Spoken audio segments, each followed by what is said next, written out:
Programa Diálogo com Edmo Bernardes. Apoio. Unimed. Cuidar de você. Esse é o plano.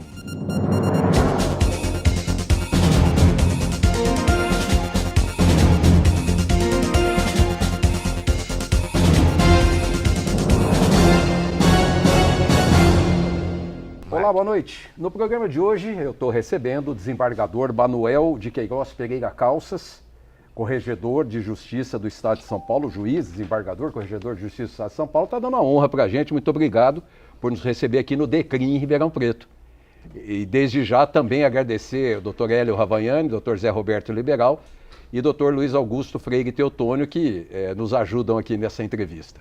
Obrigado. Muito obrigado, boa noite a todos os telespectadores e boa noite a você. Doutor, vamos começar a falar do DECRIM, que é onde a gente está, um projeto novo, né, do Tribunal de Justiça de São Paulo, que é o Departamento de Execuções, o Departamento de Estado de Execuções Criminais do Estado de São Paulo. Já vem dando bons resultados, né?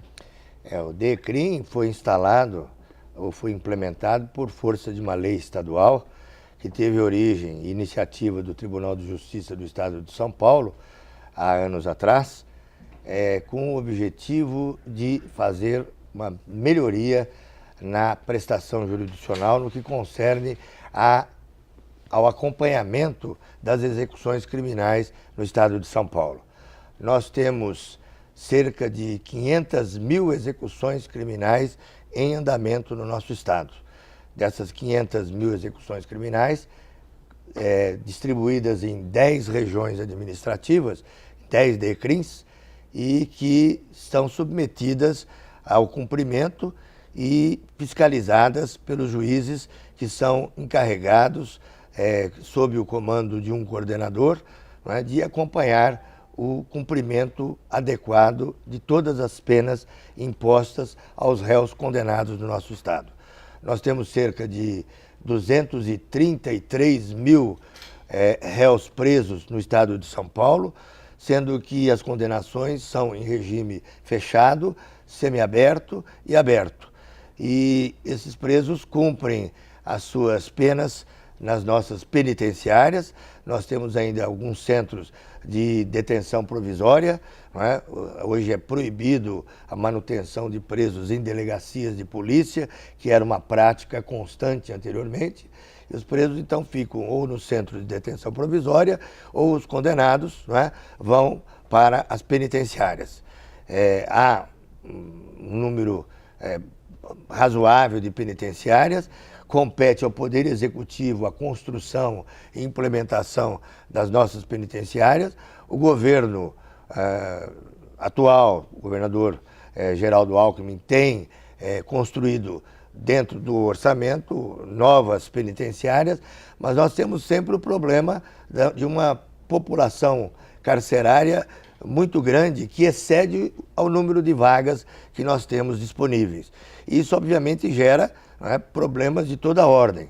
Então, a preocupação do Poder Judiciário é com que as execuções das penas sejam cumpridas de forma digna. Mas a implantação dos DECRIMs, eu vou até usar o termo DECRIMs por ser 10 unidades, ela traz ou trouxe também, junto à digitalização dos processos, uma melhor tramitação, um melhor entendimento e, consequentemente, uma melhor propriedade para analisar a situação dos presos no Estado de São Paulo, não é isso?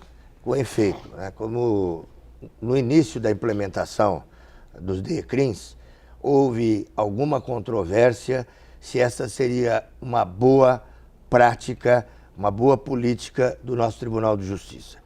Bem ou mal, mal ou bem, acabou sendo aprovado, e aí o Tribunal de Justiça está cumprindo a legislação estadual, né, no sentido, então, de, dentro dessas 10 regiões administrativas, ter os departamentos de execuções criminais, e isto, somado à melhor estruturação desses DECRIMs, seja no aspecto físico, seja no aspecto de servidores, seja no aspecto de melhoria de gestão e principalmente aliado à virtualização dos processos.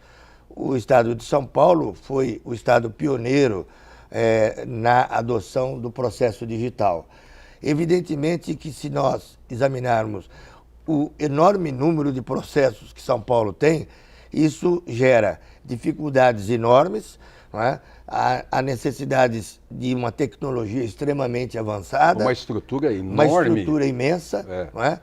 Na medida em que nós temos a digitalização ou a virtualização do processo eletrônico em todas as áreas, não é? Seja na área civil, seja na área criminal, não é? E seja em outras áreas do direito. E isso aí gera uma dificuldade imensa de gestão da implantação da execução criminal, que é o que nós estamos tratando hoje, não é?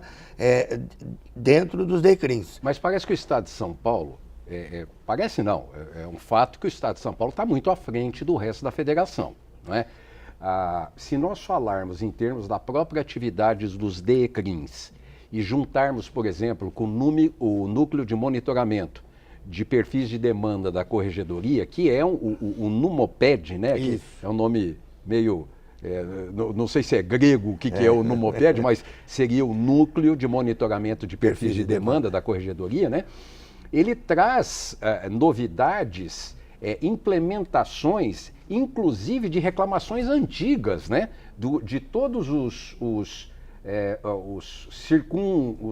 as pessoas que circulam pelo meio judicial, eles vêm atender exatamente essa demanda que possa melhorar o sistema, né? É verdade, o sistema judicial é muito amplo. A gama de matérias e de temas afetos ao Poder Judiciário e, notadamente, a Corregedoria Geral da Justiça é muito extensa, né? E a atuação da Corregedoria abrange, por exemplo, a área de infância, que é desde adoção, cadastro das pessoas, das crianças que estão para serem adotadas, né? O problema relacionado com a segurança pública em geral, né? O problema da prestação jurisdicional propriamente dita, né? Então, tudo isso aí faz parte da competência do Poder Judiciário. Quando se adotou o processo virtual, o processo eletrônico, São Paulo foi realmente o pioneiro. Nós não podemos nos esquecer que São Paulo tem hoje cerca de 23 milhões de processos em andamento. Nossa. Não é? Nós temos 1.500 varas cíveis instaladas e 1.900 varas criadas. Nós temos cerca de 800 prédios, não é? Que são os fóruns e demais dependências que estão sob a administração do Poder Judiciário. São cerca de 2.600 magistrados, na medida em que nós temos 360 desembargadores, 85 juízes substitutos de segundo grau, né? E os juízes de primeiro grau, em torno de 2.300 juízes. É um mundo, então, né? É um país. É um país. É um verdadeiro país. Né? E 46 mil servidores, né? Envolvendo aí os servidores que são concursados, os estagiários, os terceirizados, né? Todos sob a tutela e administração do Poder Judiciário. Eu vou, com a sua permissão, eu vou chamar o nosso primeiro intervalinho, já nós voltamos e continuamos desse tema, tá bom? Tá bom. Até já voltamos.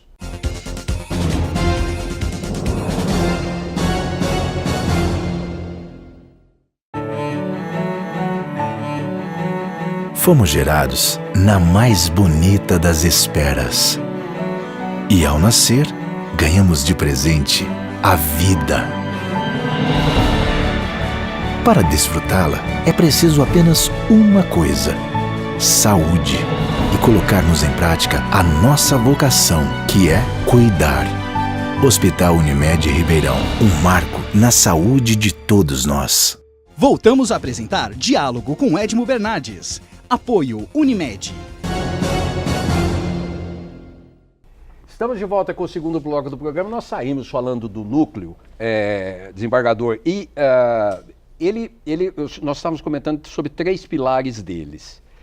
E o senhor estava falando primeiro com relação a uma melhor tramitação, eu gostaria que o senhor falasse. Veja bem, o núcleo de monitoramento de perfis de demanda é um projeto de iniciativa da Corregedoria Geral da Justiça, da equipe de juízes corregedores, que procura examinar atuação do Poder Judiciário, da função jurisdicional, enfocando sobre 3 grandes pilares. Esse é o que nós colocamos. O primeiro pilar trata daqueles grandes litigantes. Então, nós temos principalmente as instituições financeiras, não é? Os grandes bancos, notadamente. Então, nós sabemos que os bancos são obrigados a ajuizar ações de cobrança, execuções, busca e apreensão de bens. Um sem número, né? Milhares e milhares de processos, não com o escopo de recuperar os financiamentos que não foram adimplidos, que não foram pagos. Mas o objetivo é prestar contas ao Banco Central, não é?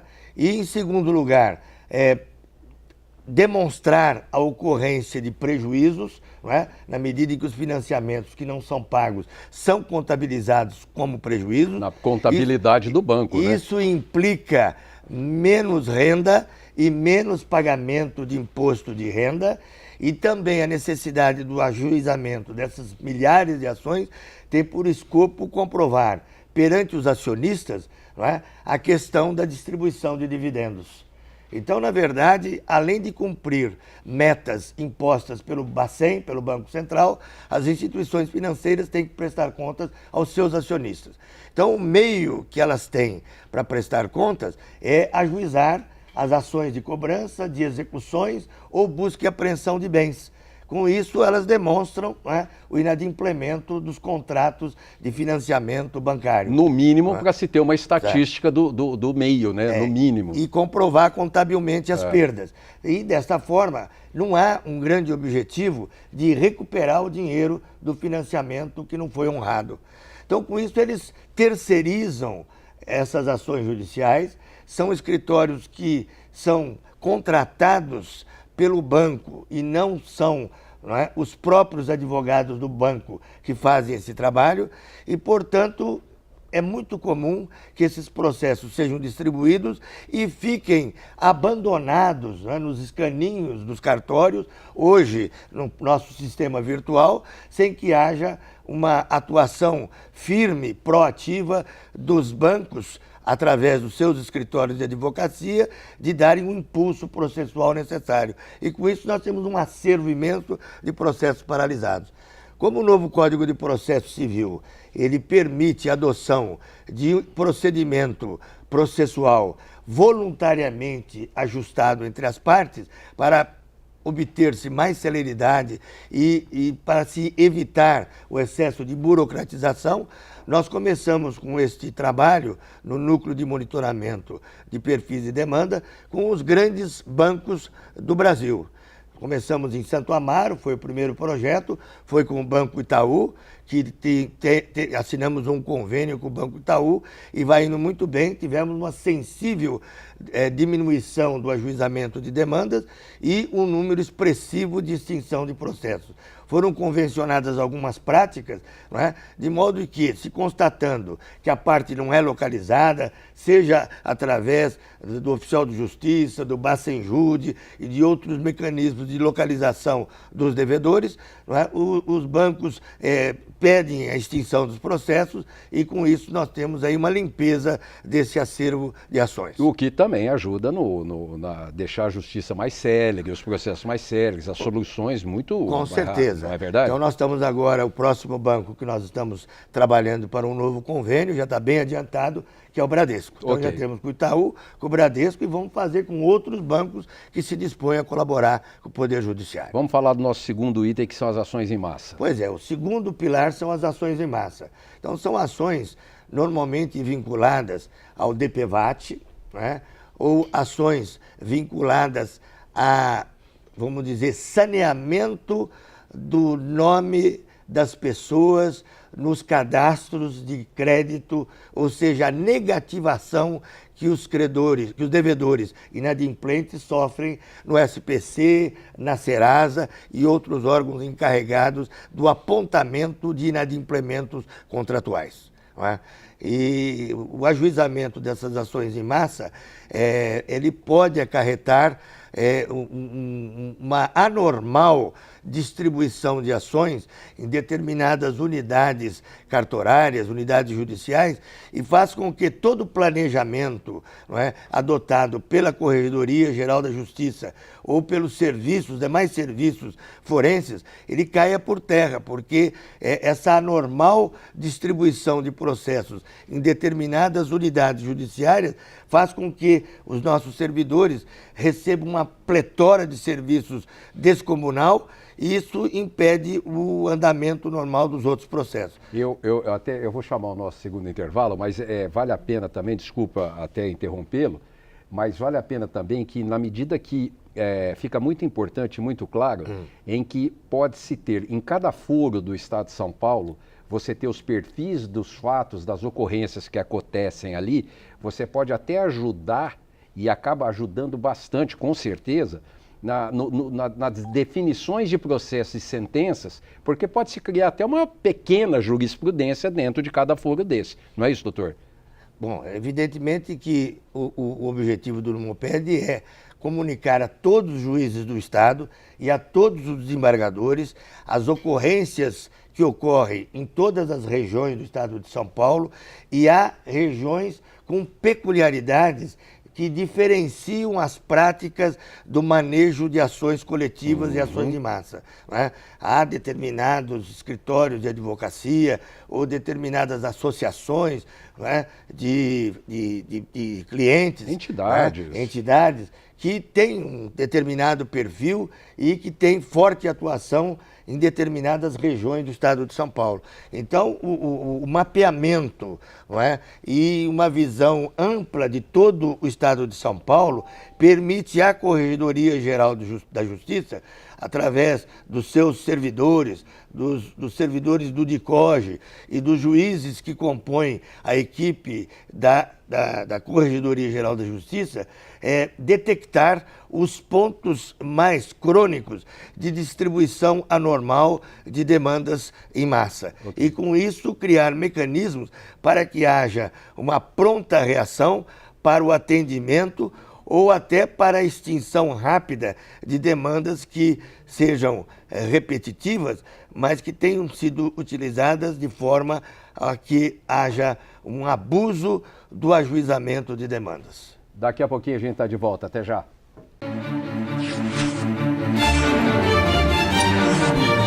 O que você vê e sente, reproduzimos com fidelidade no papel. Em revistas, livros, catálogos, tabloides, agendas, calendários, embalagens e impressos customizados. A criatividade não tem limites. O nosso desempenho também. Você imagina? A gente imprime. São Francisco Gráfica e Editora. Ligue 2101-4151. O maior e o mais completo parque gráfico do interior. Este é o Araújo, leitor dos classificados. Viu a oportunidade perfeita e já trocou de carro. Laura, sempre antenada ao mercado financeiro. No caderno de economia, viu a melhor oportunidade para investir. Walter, garoto antenado, viu a dica certa no caderno C para curtir o final de semana. Faça como eles. Assine o jornal A Cidade, a partir de R$ 23,90 mensais. Consulte também as ofertas com revistas Abril. 0800 775 7575. Leia, assine, anuncie. Voltamos a apresentar Diálogo com Edmo Bernardes. Estamos de volta com o terceiro bloco do programa, desembargador. E o terceiro pilar do Numoped, que seria? São as fraudes praticadas por meio de ações ajuizadas, não é, de forma abusiva no Poder Judiciário. A expressão que nós usamos no Tribunal de Justiça é o manejo predatório ou o uso predatório do Poder Judiciário. Então, isto decorre do ajuizamento de demandas sem fundamento jurídico correto, sem fundamento fático correto, principalmente nos setores da saúde pública.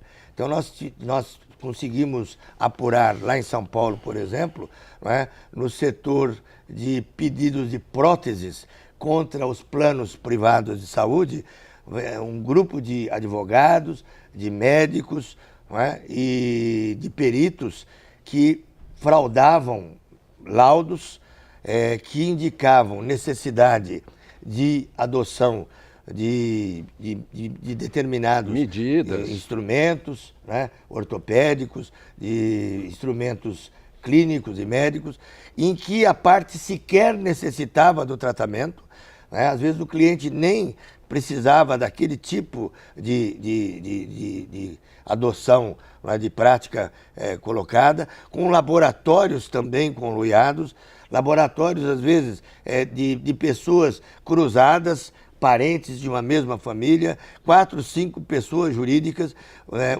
5 ou 6 laboratórios no mesmo endereço, não é?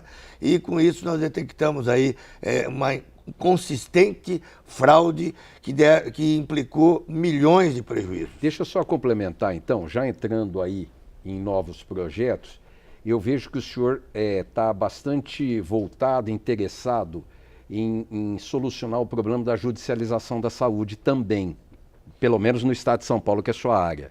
Ou seja, nós temos aí governos que não têm capacidade de oferecer uma saúde pública para o cidadão, seja ele municipal, estadual ou federal, não importa, mas ao mesmo tempo nós temos aí uma demanda judicial que está fazendo autorizações de procedimentos e coisas do meio afim, e que pode acabar, no fundo, quebrando até os governos ou mesmo planos de saúde. Como é que o senhor vê isso? Esse é um dos grandes problemas e é um fenômeno que se chama judicialização da saúde, não é? Esse é um problema que atinge tanto a esfera federal, como o senhor bem disse, a estadual e a municipal. Na verdade, há pessoas que não são bem intencionadas e que têm o objetivo mesmo de fraudar, não é, o sistema geral de saúde e os governos federais, estaduais e municipais, e que fazem solicitações para os juízes, normalmente através de medidas de tutela antecipada, de medidas liminares, em que o próprio magistrado se vê diante de situações em que se alega que, normalmente, aquele peticionário está correndo risco de vida. Mas o juiz fica numa saia justa enorme. Exatamente. Até porque se o cara apresenta lá, o requerente apresenta uma situação de emergência, o que o juiz faz? Pois é, o juiz fica exatamente numa situação extremamente difícil, porque o juiz, como ser humano que é, como encarregado de solucionar as demandas que lhe são apresentadas, no caso contra o Estado em geral, não é? Ele é coagido e compelido a decidir em poucos minutos, não é? Pedidos que implicam despesas astronômicas para o Estado. O Estado, por sua vez, reage dizendo que a solicitação de medicamentos, por exemplo, ou de próteses, não é? de materiais, procedimentos, não é? De caríssimos, de procedimentos, alguns sequer aprovados pela Anvisa, não é? Procedimentos caríssimos que ficam em milhões de dólares. Não é? Isso aí acaba por implicar na total obstrução de qualquer programação que o executivo tenha na área de saúde.